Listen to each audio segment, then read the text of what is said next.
GP word. GP word. Via. Via. इसका सही हिंदी अर्थ होता है के द्वारा। इसका मतलब है वह जिसके द्वारा या जिसकी सहायता से कोई कार्य आदि सिद्ध होता है। Let's know with sentence example. People can communicate via the internet. लोग इंटरनेट के द्वारा संवाद कर सकते हैं। Next meaning. से, पर, से होकर, राह से, के जरिए, के रास्ते,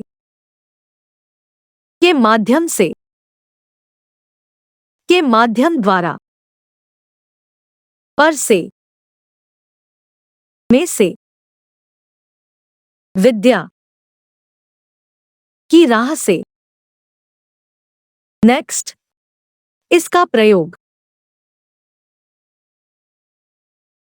हम नागपुर से होते हुए मुंबई आए। We came to Mumbai via Nagpur. मैंने एयरड्रॉप से उसे एक तस्वीर भेजी। I sent him a picture via airdrop. तुम खत को स्पीड पोस्ट से भेज सकते हो।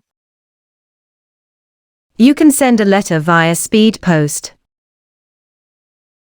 Thank you guys for watching this video from GP Word.